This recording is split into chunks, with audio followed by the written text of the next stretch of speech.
सो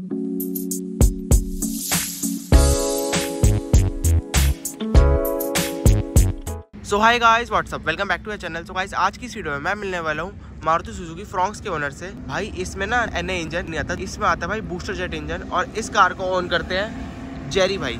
कैसे हो जेरी भाई? बढ़िया भाई, आप सुनाओ। बहुत बढ़िया भाई। भाई फ्रॉन्क्स ही क्यों? भाई उस टाइम पे क्या है, मैं मतलब मारुति में ही काम करता हूँ, तो मैं बलिनो RS ढूंढ रहा था। और बलिनो RS उस टाइम पे प्री ओन मिल नहीं रही थी जो कम चल रही हो और अच्छी कंडीशन में हो।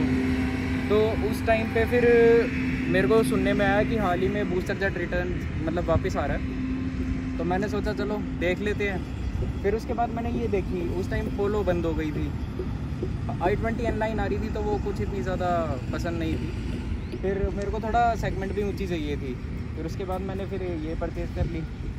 इसमें मेरे को कंफर्ट भी अच्छा मिला था उस टाइम पे। अब तो लोअर स्प्रिंग्स पे हूँ तो उतना नहीं है, स्टॉक में काफ़ी अच्छा कंफर्ट है इसका। दूसरा रिलायबिलिटी, अगर इस रिलायबिलिटी की बात करें तो इसका जो ट्रांसमिशन है MF70 कैटेगरी है, वो आपका यूजुअली 1500 सीसी की कार्स में आता है। इस वजह से मैंने ये चूज़ करी थी। भाई इससे पहले कौन सी कार आप ओन करते थे? इससे पहले तो मैं बलिनो 1.2 NA यूज़ करता था। भाई सुनने में आया था जब बूस्टर जेट वापस आ रहा है, फिर उसके बाद रुका ही नहीं गया। फिर मैं कहा छोड़ो यार, बेच के अपना फिर ये वाली कार लेते हैं। ये कितने की ली भाई आपने? ये मेरे को भाई एम्प्लॉय डिस्काउंट मिलता है, मतलब डिस्क्लोज़ नहीं कर सकता, पर ये है कि मेरे को सही ऑलमोस्ट 10+ के आसपास की पड़ गई है। भाई 10 लाख में आपने फ्रॉन्क्स ली भाई? हाँ, डेल्टा प्लस है भाई। बेस से 2 ऊपर कुछ चीज़ें हैं। अब जैसे देखा जाए, आप इसका इनटेक ही देख लो। इसका जो इनटेक है वो बिल्कुल स्ट्रेट है, मैं आपको दिखाता हूँ। काफ़ी चीज़ें हैं, काफ़ी पॉइंट्स हैं, करते हैं काम।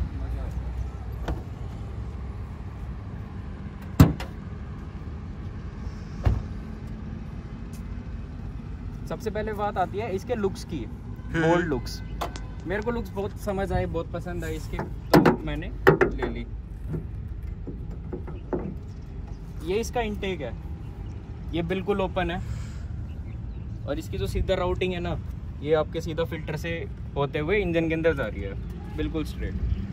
भाई ये क्या लगाया हुआ है आपने? इसका कुछ काम चल रहा था, प्रोजेक्ट कर रहे थे हम, पर वो बिना रीमैप के सक्सेस हो नहीं पाया है। तो जब रीमैप आएगा उसके बाद इसको दोबारा कंटिन्यू करेंगे। ये मैंने डायरेक्ट ये वाला इनटेक बाईपास कर दिया था। ये यहाँ से मेरा फिल्टर जॉइन होके यहाँ से सीधा टर्बो इनलेट में जा रहा था। 3 सिलेंडर है, तो आप समझ सकते हो थोड़ा वाइब्रेशन नॉर्म्स उसका कह सकते हैं। पर 3 सिलेंडर जैसे जैसे हम देखते हैं कि अगर सिलेंडर्स घटते जाते हैं ना, तो उसका जो थ्रोटल रिस्पॉन्स है वो बेटर होता चला जाता है। इस वजह से आप देखो, अब 1200 सीसी में KTM RC8 आती है, वो सिर्फ ट्विन सिलेंडर बाइक है, जो कि 4 सिलेंडर 1200 सीसी से ज़्यादा तेज़ है। तो जो पीक टॉर्क डिलीवरी होती है वो पीक हो जाती है वहाँ पे जाके, जैसे सिलेंडर कम होता चला जाता है, क्योंकि सिलेंडर का साइज़ भी बढ़ जाता है। फिर स्मूथनेस नहीं रहती, पर टॉर्क डिलीवरी काफ़ी अच्छी इम्प्रूव हो जाती है। भाई जब आप कार प्लान कर रहे हो ये वाली, हाँ, तो आपका बजट कितना है उस टाइम? उस टाइम भाई यही बजट था, यही ले ली। भाई पोलो क्यों नहीं लिया? उसको कहते हैं कि परफॉर्मेंस के लिए, भाई भगाने के लिए। बंद हो चुकी थी। उसके बाद था बलिनो RS का मन था मेरा, क्योंकि बलिनो RS का क्या है ना, मैं आपको बताता हूँ, पोलो के क्लच पे, ट्रांसमिशन पे मेरे को भरोसा तो है नहीं, ठीक है। दूसरा, इसके अगर जापानीज़ पे जाएं तो आप लॉन्ग टर्म रिलायबिलिटी के लिए भरोसा कर सकते हो, कोई दिक्कत वाली बात नहीं है। ऑलमोस्ट अगर मेंटेनेंस की बात करें तो पोलो का टर्बो भी लगभग लाख के आसपास का आता है। 90,000 की इसकी टर्बो की असेंबली है पूरी। क्लच इसका 30,000 का है, जैसे हमारी नॉर्मल 1.2 NA का होता है 12-1,000 का, इसका 30,000 का है, 30,000 प्लस का। तो पार्ट वाइज सस्ती तो नहीं पड़ती है ये मेंटेनेंस के मामले में। पेट्रोल भी दबा के पीती है। अगर मैं भगाता हूँ तो 7 की माइलेज, 7 की माइलेज? भाई 7 की माइलेज। मेरा 10 लीटर पेट्रोल तो 3 दिन में ख़त्म हो जाता है, जबकि मैं इतना घूम नहीं पाता। भाई 7 की माइलेज आ रही है भाई इसकी, जबकि मारुति की कार हो गया था कि एवरेज अच्छी आती है। भाई जिस इंजन में टर्बो आ जाता है उसमें एवरेज घटी जाती है। मेरा मेन मुद्दा वही था, क्लच, ट्रांसमिशन। अब भगाने की, हैंडलिंग की बात करें तो पोलो में भी शायद जो फ्रंट ही 2 डिस्क आते हैं, बलिनो RS में उस टाइम 4 डिस्क आते थे। ब्रेकिंग उसकी बहुत शार्प थी, बहुत अच्छी थी। इस वजह से फिर मेरे को बलिनो RS सोचा था कि ढूंढूंगा, पर वो मिल नहीं पा रही थी। फिर वही है, घर वाले भी कह रहे थे कि प्री ओन्ड क्या लेगा, नई ले ले फिर अगर ये इंजन वापस आ रहा है तो। मेरे फादर भी मारुति में वर्किंग है, तो मैंने कहा ठीक है फिर यही ले लेते हैं। फिर मैंने यही गाड़ी चूज़ कर ली, परचेज़ कर ली थी। उस टाइम पे क्या था कि मेरे को थोड़ी ऊंची गाड़ी भी चाहिए थी, क्योंकि उस प्लेटफॉर्म से थोड़ा बोर हो गया था मैं, इस वजह से ये थोड़ी ऊंची थी। पर अब जैसे जैसे 1-1.5 साल मैंने चला लिए ऐसे, अब मेरा थोड़ा मन था लो करके चलाने का, फिर मैंने लो भी कर ली।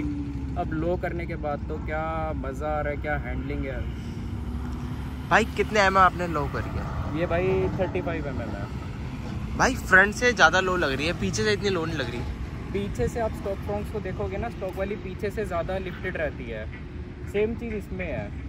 अब फ्रंट से आप देखो तो सिर्फ ज़्यादा से ज़्यादा ना यहाँ पे 2 फिंगर्स का गैप है, वो भी टच हो रही है। पीछे जो है आपका 3 फिंगर्स का गैप है, पर पहले क्या था, ज़्यादा रहती थी। पहले मतलब पूरा ये यहाँ तक आ जाता था उस टाइम पे। खड्डों का पता चलता है, स्टॉक में बिल्कुल पता नहीं चलता था। स्टॉक में जो कंफर्ट इसका है ना, वो बहुत लाजवाब है। i20 N-Line के कंफर्ट का तो नहीं कह सकता, वो तो नेक्स्ट लेवल कार है, पर उसके मेरे को ना ट्रांसमिशन पे थोड़ा सा ट्रस्ट नहीं था भाई। इसी जैसे DCTs को देखते हैं i20 N-Line के, तो उड़ जाते हैं, स्टॉक में भी उड़ जाते हैं बिना ट्यून कराए। इस कार में ये अगर आप ट्यून भी कराना तो भी कुछ नहीं जाएगा, अगर ट्यून आता है ट्यून करवाओ कुछ नहीं जाएगा। सोचो ना 1500 सीसी का ट्रांसमिशन दे रखा है, तो किस हद तक जा सकता है। ये काफ़ी बड़ा पॉइंट है कि अगर 1500 सीसी में अगर सेम ट्रांसमिशन आ रहा है तो ऑब्वियस बात है, अगर ये किसी बंदे को पता होगी, किसी समझदार बंदे को पता होगी, तो वो यही चूज़ करेगा। क्योंकि ट्रांसमिशन का भी जब खर्चा आता है ना, तो वो उसका भी बहुत मोटा खर्चा आता है फिर। दूसरा क्या था, इसका जो पीछे की शेप है वो मेरे को बहुत प्यारी लगती थी। जो इसका एंगल है ये वाला। सेकंड, इसकी ब्रेक लाइट्स उस टाइम पे मेरे को बहुत प्यारी लगी थी। मेरे को N-Line की नहीं अच्छी लगी थी लाइटिंग इतनी अच्छी उस टाइम पे। दूसरा, शेप भी थोड़ा सही नहीं लगती थी, अब तो पसंद आने लगती है, पर नहीं। मेन मुद्दा इस शेप का था। भाई आपने 10 लाख रुपए खर्चे। हाँ। आज के टाइम पे अगर आपका 10 लाख हो तो आप कौन सी कार की तरफ जाओगे? आज मेरे को, मैं अपनी से खुश हूँ और किसी कार की तरफ तो नहीं, पर हाँ अगर मेरे पास हो कुछ ज़्यादा बजट हो तो मैं वरना की तरफ जाऊँगा। 1.5 टर्बो 1 लीटर सीरीज़ में मेरे को और कोई अब पसंद नहीं आ रही है। भाई वर्टस और सलाविया भी आती है उस सेगमेंट में। नहीं, वर्टस सलाविया नहीं पसंद है। अब आप देखो ना, वर्टस 1.0 अगर कितनी भी आप ये देख लो, जर्मन 1200 सीसी 1500 सीसी की, इनमें इंटरकूलर नहीं आता, एयर टू एयर। एक छोटा सा वाटर पंप दे रखा है। हाँ, वाटर ज़्यादा इफेक्टिव रहता है, पर वो उसके लिए इतना इफेक्टिव नहीं है लॉन्ग टर्म के लिए। ठीक है, अब ट्रांसमिशंस की दिक्कत देखो, फोक्सवैगन में सबसे ज़्यादा मिलती है 1.5 लाख के बाद। मेरे दोस्त की पोलो है, वो 60,000 पे अभी लिम्प मोड पे जाने लग गई है। 60,000 किलोमीटर चलते ही जैसे ज़्यादा गर्म हो गई तो लिम्प मोड। काफ़ी दिक्कतें हैं, थोड़ा फिर कॉस्ट वगैरह का भी देखा जाता है, मेंटेनेंस का भी देखा जाता है। पर फोक्सवैगन अब जो गाड़ियाँ बना रही है ना, वो जर्मन जो इतने बना रही हैं अब, वो इतनी सही नहीं है। जिस टाइम पे पोलो आया करती थी ना, तो समझ भी आता था, उसमें काफ़ी चीज़ें ये थी कि लॉन्ग टर्म के लिए। अब वाली गाड़ियों में नहीं है वो बातचीत। इसके अंदर इंटरकूलर आता है। अब जैसे आप पोलो की बात, मतलब फोक्सवैगन की बात कर रहे थे, स्कोडा की बात कर रहे थे, 1500 सीसी TSI और 1000 सीसी TSI, उनमें एयर टू एयर इंटरकूलर नहीं आता, वाटर पंप आता, पर नॉट मच इफेक्टिव। इसका क्या है, इसके अंदर जो इंटरकूलर आता है, सेम साइज़ का इंटरकूलर मैंने क्रेटा 1.4 टर्बो जो आती थी उसके अंदर देखा हुआ है। सेम साइज़ का इंटरकूलर है। आपको सेम साइज़ का इंटरकूलर भी 1000 सीसी की कार में मिल रहा है। 1500 सीसी का ट्रांसमिशन आपको इस कार में मिल रहा है। लॉन्ग टर्म मारुति की रिलायबिलिटी हर कोई जानता है। दूसरा क्या था कि हाँ, ये सोचता था मैं बिल्ड क्वालिटी का, बिल्ड क्वालिटी में ये अब मारुति काम करने लग गई है, तो काफ़ी डेंस है। इसका बोनट उठा के देखोगे ना, उसी में पता चल जाएगा। जेरी भाई, इसके अंदर रैकलिंग नॉइज बढ़ जाती है? आपको ऑलमोस्ट 1.5 ईयर्स हो गए इस कार को ओन करते हुए। हाँ बिल्कुल बढ़ती है, थोड़ा दरवाजों से आती है, बहुत लिटिल पर पता चलता है। वो चीज़ नहीं है, वो एक जो कहते हैं ना एम्बियंस फील कराने वाली, वो नहीं है। जैसे Hyundai में है, रैकलिंग नॉइज कम है, मारुति में आएगी। इस गाड़ी की एवरेज कितनी है हाईवे पे? इस कार की एवरेज हाईवे पे भाई मेरे फादर निकाल देते हैं 1920। मेरे से तो नहीं निकलती भाई। स्मार्ट हाइब्रिड पे एवरेज का नहीं कह सकते, एवरेज नहीं बढ़ती स्मार्ट हाइब्रिड से। थोड़ा ये है कि हाँ पावर फील ज़रूर होती है। क्या है, अब जैसे बलिनो आरएस आती थी 960 kgs की, ये है 1030 1040 kgs की। अब इस कार में मतलब इतनी भारी हो गई है, ठीक है, पावर ड्रॉप भी है क्योंकि 98-99 bhp है, वो 101 थी, प्रॉपर 150 Nm, ये 148 Nm है। पर स्टिल अब जैसे मेरा फ्रेंड है वो बलिनो आरएस भगाता है ना, तो उसका जो फ्रंट डोर है वो मेरे बोनेट पे होता है, आगे रहती है पर ज़्यादा मेंटेन नहीं होता। तो हाइब्रिड का भी फ़र्क पड़ता है। हाँ अगर लाइट एंड वेट होती, हाइब्रिड होती तो शायद वो आगे भी जाती, पर हाइब्रिड है, फ़र्क पड़ता है। भाई ये गाड़ी कंफर्टेबल है पीछे? भाई बहुत ज़्यादा अच्छा खासा लेग रूम है। अब जैसे पोलो कहते हैं 2 सीटर है, इसमें ऐसी कोई दिक्कत नहीं आती है, ठीक है। दूसरी चीज़ मतलब लगती है यार, देखने में भी बड़ी लगती है, रोड प्रेजेंस अच्छी है इस गाड़ी की। मैं भगा लूँ, मैं मतलब अगर कोबरा के सस्पेंशन मतलब स्प्रिंग्स नहीं डालता ना मैं, तो मैं कहीं भी ऐसे ही चलता हूँ ना, अगर दिखा कि हाँ रोड थोड़ा ड्रॉप है, मेरे को सोचना ही नहीं पड़ता। रिस्पॉन्स भी बहुत अच्छा था, बहुत अच्छी भगती है गाड़ी है। अब बलिनो आरएस वही है, उस टाइम पे पता नहीं था, बच्चे थे उस टाइम, इतना ज़्यादा नहीं पता था टर्बो वगैरह क्या। उस टाइम मेरी भी वही थिंकिंग थी जब नॉर्मल इंडियंस की थी कि यार मैं 1200 सीसी ले रहा हूँ, 1000 सीसी में क्या पावर होगी, 200 सीसी कम ही तो है वो, और 1 सिलेंडर कम है, कुछ पावर नहीं होगी ऐसे वैसे। तो टेस्ट ड्राइव लेने का भी नहीं सोचा था उस टाइम पे, नहीं तो अगर मैं वो लेता तो मैं सेटिस्फाई रहता आज के टाइम पे भी, उसमें मैप डालता और अच्छी चलती गाड़ी। भाई ये क्या कराया भाई आपने? ये कंपनी की एक्सेसरीज का पार्ट है, ये 7000 के लगे थे मेरे। ये वेंट्स। भाई आपको तो कोई वेटिंग पीरियड मिला नहीं होगा क्योंकि आप मारुति में ही काम करते हो भाई। नहीं मैं बताता हूँ, हाँ मारुति के एम्प्लॉय को ना गाड़ी जल्दी मिल जाती है अगर वेटिंग पीरियड होता है तो। मेरा सीन ये था कि हमारी मतलब हमें 3 महीने का वेट करना पड़ता है अगर मार्केट में कोई नया प्रोडक्ट आता है, तो उसके बाद हम ले सकते हैं, तब हमारा डिस्काउंट एलिजिबल हो जाता है। उससे पहले आप नहीं ले सकते? नहीं, उससे ले सकते हैं पर डिस्काउंट एलिजिबल नहीं होगा। तो जैसे मैंने आई तो मैंने तो स्टार्टिंग में बुक कर दी थी, फिर वो मेरे को कैंसिल करानी पड़ी, मेरी आ भी गई थी गाड़ी, फिर कैंसिल करके फिर दोबारा करी, फिर उसके बाद ले ली थी।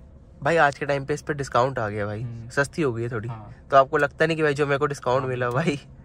बिल्कुल भाई मेरे को लगता है। मेरे को आज अगर मैं 1 साल रुकता ना तो शायद इतने में मेरे को जीटा मॉडल मिल जाता, और फीचर्स भी मिल जाते हैं आपको। उसमें फीचर्स भी अच्छे मिल जाते, जीटा मॉडल मिल जाता, ट्विटर्स आ जाते हैं उसके अंदर, ब्लैक कलर अवेलेबल है जीटा से आपका, तो ब्लैक कलर की तरफ जाता।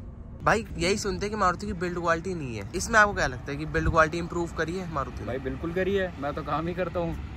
अब पहले था मेरे पास बलिनो थी, उसकी जो सीट थी काफ़ी हल्की थी, उसमें तो मतलब कहीं भी हाथ रख दो तो दबने लग जाती थी।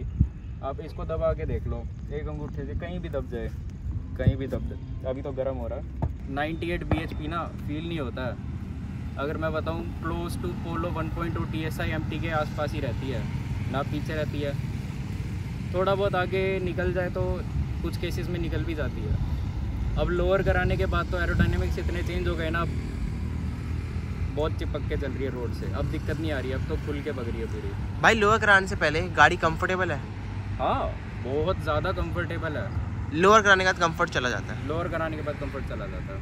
आप इस कार को कितना चला चुके हो भाई? मैं इस कार को भाई नेट 22,000-23,000 किलोमीटर चल चुकी है। तो 22,000 चलाने के बाद आपको इस गाड़ी में नेगेटिव क्या लगते हैं भाई? नेगेटिव्स मारुति का वही पुराना मतलब इंटीरियर कह सकते हैं, ऑलमोस्ट इंटीरियर सभी कार्स में सेम आता है। i20N की तरफ जाओ आप तो उसमें आप क्लस्टर देखो, इंस्ट्रूमेंटल कितना मस्त डिजिटल दिया हुआ है, वो चीज़ नहीं है यहाँ पे। यहाँ पे रिलायबिलिटी है पर टेक थोड़ा कम है, टेक की अगर हम बात करें तो।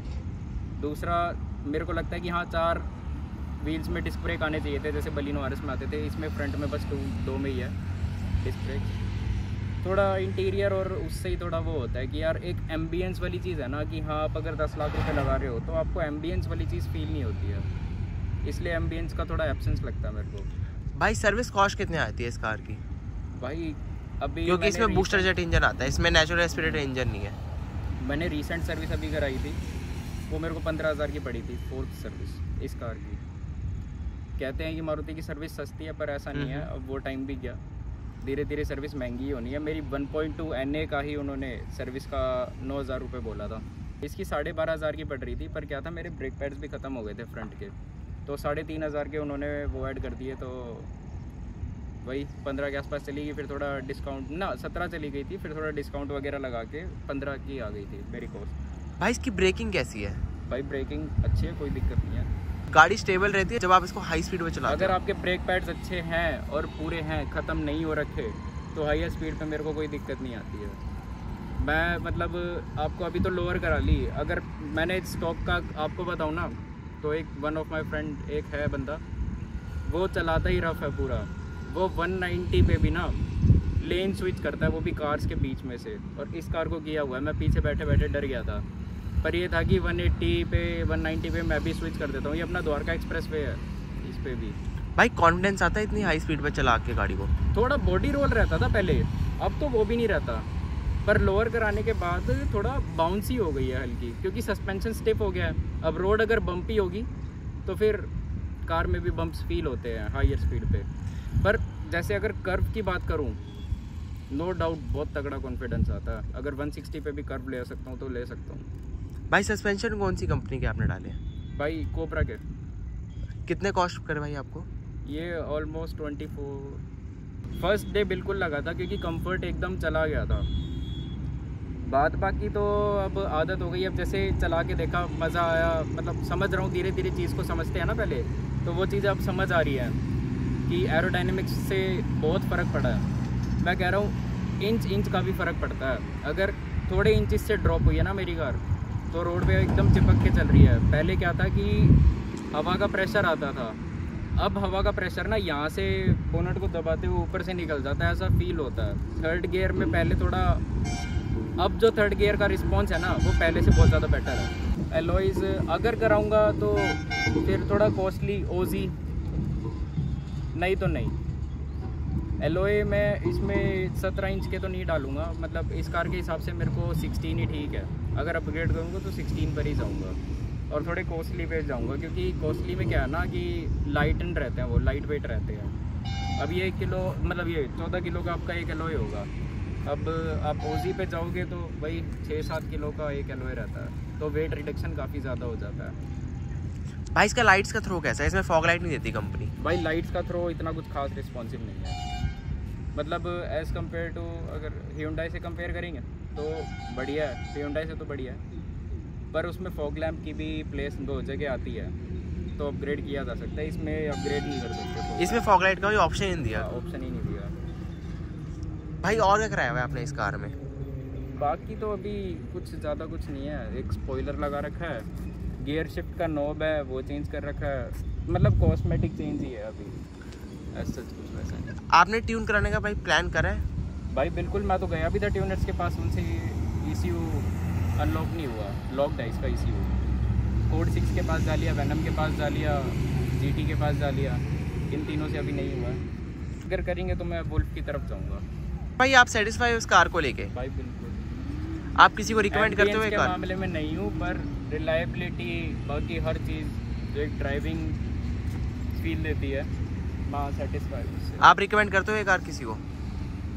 मैं बोलता हूँ भाई देखो, अगर एम्बियंस चाहिए तो अदर ऑप्शंस हैं, एम्बियंस नहीं चाहिए, लॉन्ग टर्म रिलायबिलिटी चाहिए, तो आँख बंद करके इसकी तरफ जा सकते हो। भाई ने अपने फ्रॉन्क्स का पूरा ओनरशिप एक्सपीरियंस दिया। थैंक यू जेरी भाई, पूरा अपना एक्सपीरियंस शेयर करने के लिए। मारुति फ्रॉन्क्स जिसमें भाई बूस्टर जेट इंजन आता है। अगर आपको वीडियो अच्छी लगी तो इस वीडियो को लाइक करना, चैनल पर नए हो चैनल को सब्सक्राइब करना। मिलता है आपको ऐसे एक और नई वीडियो में।